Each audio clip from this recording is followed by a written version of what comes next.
Usapin po natin ang spokesperson ng PNP-NCRPO ukol po sa kanilang paghahanda dito po sa mga magaganap na kilos protesta. Magandang umaga po, Police Major Hazel Asilo. Hello, Major?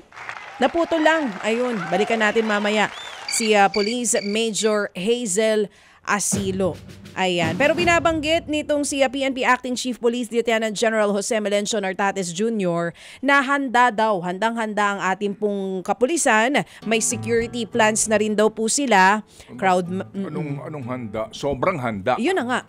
Napakaubod ng handa. Kung ngayon pala mag-estimate na ako, sigurado ko itong magrarally ngayon dito sa may meron ba sa may EDSA ngayon? Wala. Saan lugar sila? Kasi kung saan man may magrarally, mas marami ang pulis. Bet? Oo, yun nga. Ito na ngayon, nasa linya ito na. na po, balikan nga po natin ang spokesperson ng PNP NCRPO. Magandang umaga po, Police Major Hazel Asilo. Good morning po, Sir Ted and Ma'am Chacha at sa ating mga taga-subaybay. Magandang umaga po. Magandang umaga po. Ma'am, Major, saan po ba itong gaganapin ng mga kilos protesta at gaano po kahanda itong ating kapulisan dito po sa mga mangyayaring kilos protesta? Sa ngayon po, ang na-monitor pa lang naman po natin is dito sa EDSA Shrine. Kaya po meron na po tayo agad na ilagak na mga personnel po dyan, CDM personnel. Sa EDSA Shrine, meron po tayo sa SM North EDSA. Ganun din po sa DPWH at saka po ilan pa pong areas sa gaya po ng Liwasang Bonifacio. Meron po tayong 950 na CDM personnel na nakadeploy na po dyan kanina pa pong alas 6. Ganun din po meron tayong naka-standby po na mga CDM na nasa 1,500. So may kabuuan po tayong 2,450 na CDM personnel. Ito po yung mga nakikita natin na mga nakaharang po doon sa mga nagrarally. Mas marami po yung police, ma'am, sa rallyista. Para po ensure natin na magiging safe po at saka magiging mapayapa, mas mabuti na po yung mas marami kaysa po doon sa magulat tayo sa biglang dami po nila. Ay, oo nga, ano. Sige po. So again, ma'am, ngayon hubang araw na itong mga binanggit yung mga lugar, meron po itong hiningi na kaukulampong mga permit sa mga LGUs? Yung pong mga permits nila, isa kasalukuyan po nakikipag-coordinate tayo kung alin po sa mga grupo or kung may mga grupo po na na-approve ang halimbawa po ang Quezon City or ang Manila regarding po doon sa pagbibigay po nila ng permit. Pero kapag naman walang permit, ma'am, ano po ang instruction ng pamunuan ng pambansang pulisya? Kung sakali man po na nakapagtipo na sila at wala po silang permit, hindi naman po sila din agad-agad naming dinidisperse. Binibigyan pa din naman po namin sila ng pagkakataon na makapagpahayag ng kanilang mga saloobin, ng kanilang mga gustong sabihin po sa ating gobyerno or sa ating administrasyon. Yun nga lang po, kung halimbawa po nagiging magulo na or nakakasagabal na po sila, lalo na po sa traffic, is agad-agad na po natin silang i-disperse. Opo, sige. So, ma'am, iyan po ay today. Bukas po, ma'am, meron hubang abiso po sa PNP kung saan po merong inaasahan na mga kilos protesta? Based po sa ating monitoring sa EDSA Shrine at sa People Power Monument po, yung magiging areas of convergence nitong ating mga magsasagawa po ng kanilang mga pagtitipon. Anong oras po kaya ito, ma'am Major, kung inyo po mamarapatin? Wala po silang naibigay na oras dahil iba't ibang grupo po ito. Hindi po ito isang grupo lamang nasasabi nating anti or mga pro. Wala po silang specific na oras na ibinigay sa atin dahil hindi po ito mga magkakasamang mga grupo. Opo. So bukas, ma'am, binanggit po ninyo, 2 areas po ito, EDSA Shrine at saka People Power Monument. Ilang pulis po ang inaasahan natin na doon ay magbabantay? Sa ngayon po, kung ano po yung ating deployment ngayong araw, is same din lamang po sa magiging deployment natin para bukas. Nasa 2,450 po yung ating CDM personnel na i-deploy. Para lang po pagkaklaro, ito po ay CDM personnel lamang po. Hindi pa po dito kasama yung usual nating deployment, gaya po ng mga nag-checkpoint natin, yung mga police visibility natin, at saka po yung anti-criminality po. Okay. Wala pong mga dalang baril itong mga CDM ninyo, ma'am? wala po silang dalang baril. Unarmed po itong ating CDM personnel. Opo. Ngayon ho bang gabi meron na mag-overnight sa EDSA Shrine tsaka sa People Power Monument? Wala po tayong na-monitor na mga Hindi po, na rallyista or police. mga mag-PT.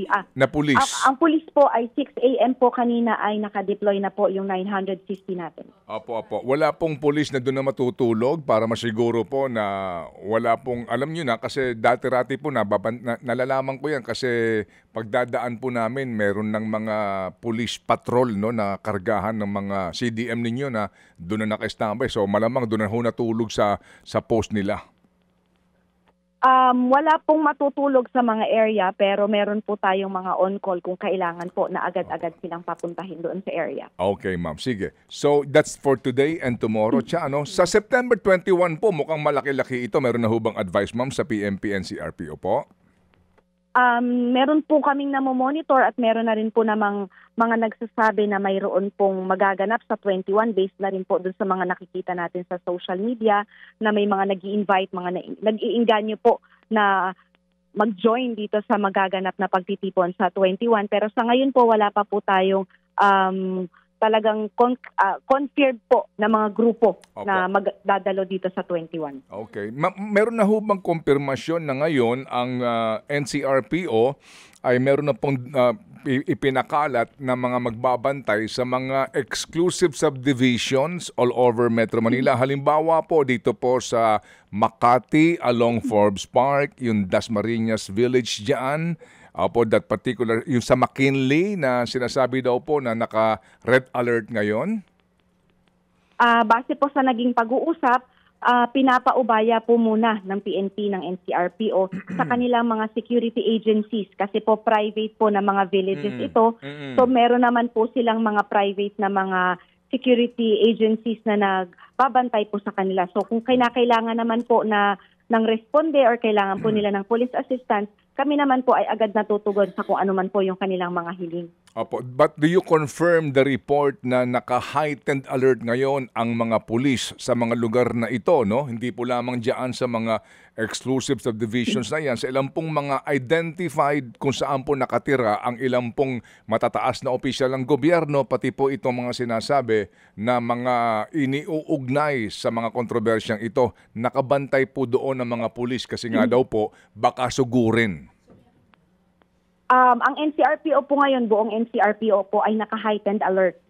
So yung pong mga areas po na nabanggit natin, yung mga exclusive subdivisions na kung saan po nandun yung ating mga ilang officers na kailangan po bantayan is nakamonitor naman po yung ating mga city police stations na malapit po doon sa mga villages na yun para po kung nakaantabay sila kung kailanganin man po nila ng agarang assistance. Ayan, opo. Sa Batasang Pambansa, ma'am, complex, gaano po kahigpit ngayon kung dadaan ka doon?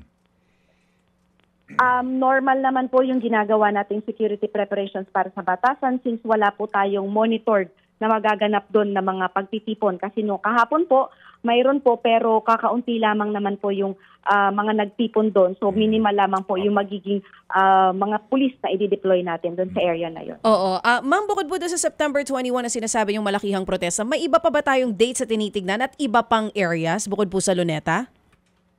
Sa ngayon po, bukod sa Luneta, chine-check din po natin baka po since ang People Power Monument at ang EDSA Shrine ay lagi naman pong pinagdarausan ng mga ganitong pagtitipon. Binabantayan po, rin po natin yan maliban po dito sa Luneta. Opo. Let's talk about worst case scenario. Ito po ayaw nating mangyari, no? Kung ano man yung nangyayari ngayon doon sa Nepal, kung sasinugod po yung parliament, sa France din po ngayon, kung saan hinaharangan po ngayon yung mga major highways nila. May protocol na po ba't na pag-uusapan nyo na dyan sa PNP kung sakali man na umabot po tayo sa ganong klase ng protesta? Sa ngayon naman po, wala naman po tayong natatanggap na impormasyon na yung nangyaring katulad dito sa Nepal at sa Indonesia na karahasan at kaguluhan ay mangyayari sa atin. Pero kami naman po sa PNP ay nakahanda po. Meron na po tayong nakalatag na contingency plans at meron po tayong koordinasyon sa ating allied agencies maging sa AFP po kung sakali man po na may mag-escalate po yung mga pagtitipon na gagawin sa mga susunod na araw. Oo. So kung sakali magkaroon ng riot, iba pang kaguluhan, handang-handa po tayo dito. Yes po, napaghandaan na po yan ng PNP. Oo naman. Kasi nga, meron na hong mga nangyayari sa labas, kaya natuto na po ang ating PNP. Ma'am, ano po ang bawal? Ano bawal? Practically po, anong bawal? Para po sa mga ralista, bawal po syempre yung magdala ng mga matutulis na bagay, bawal po yung makakapanakit. Sa amin naman po sa PNP, bawal po magdala ng baril. Ngayon po, ang dadalhin lang namin po nila ay yung transyon at saka baton po. Para lang naman po i-guide yung ating mga ralista kung hanggang saan lamang po sila kung sakaling sila po ay magrarally na. Opo, bawal manakit, bawal magdala po ng mga makakasugat na mga bagay, particularly po deadly weapons. Bawal ba mambato ng kamatis? Bawal din po kasi makakasakit pa rin po yan sa ating kung sino man po yung tatamaan ng kamatis na yan. Kasi yung kamatis, baka naman, Hilaw. Hilaw. Saka po hilaw yung Matigas. kamatis. Tama si Major. Natawa tuloy. Ang galing ni Major. Nasabi na yun, hindi siya natatawa. Hilaw. Mas matigas yun. Tumatawang kalooban kung tinapay niya ni po, Major. ma'am, bawal din po tinapay. Medyo malambot po yun eh. Hello? Bakit? Nakakasakit ba ang Siguraduhin po tinapay? nating masasalo yun po. Isasaluhin na lang ng kamay para kumakain po nung babatuhin niya. Sa amin sa Leyte, may mga tinapay na matigas. Basta may palaman yung tinapay, okay sa akin. Oo. Nagbibiro lang ho kami kasi si Major po, sigurado ako, seryoso lagi ito sa kanyang hapon trabaho. Pero ma'am, bawal po talaga yung pong mga usapin ng ikay maninira ng properties, di ba? Bawal po yung vandalism, right? Bawal po lahat yon, no? Tama po, bawal po yun, lalo po private property, yung ating mga binavandal kasi may karapatan din po yung ating mga yung mga property na yan, yung sinisira nating property, kaya makakasuhan po sila dyan. Bawal yan kapag meron pong nakita na pag-aari halimbawa na Lamborghini, Ferrari o mamahaling kotse, yung mga rallyista at nakita ito'y pag-aari nitong mga inaakusahan na ito, bawal sirain yun, di ba ma'am? Opo. Tama po, bawal po Opo. kasi destruction of private property po yun. Opo, sabi ho nila may mga karapatan din po itong mga Sila po, may karapatan pa rin po sila yung mga inaakusahan natin. Hintayin Yes. po natin, kumbaga, yung tamang proseso po para sa kanila. Yes, ma'am. Very well said. Sige. So, ma'am, muli kaming iistorbo kapag po may ganito po mga usapin kasi nga para malaman po ng ating mga kababayan ang ginagawa pong paghahanda. Maximum tolerance po, di ba ang ating threshold? Ano po, ma'am, ha? Maximum tolerance. Okay? Yes po, maximum tolerance po. Opo. Para humalaman namin po ang ginagawa po ng ating PNP NCR. Salamat po, Major. Maraming salamat din po. Thank you very much. Mga kapatid, brothers and sisters, saan ka pa? Dito na tayo sa totoo. Dito na tayo sa True FM. Mga kapatid, mag-subscribe and follow po kayo sa social media accounts ng True Network PH. Yan po kami. Hanapin nyo lang True Network PH, Facebook, Instagram, YouTube, TikTok, and podcast.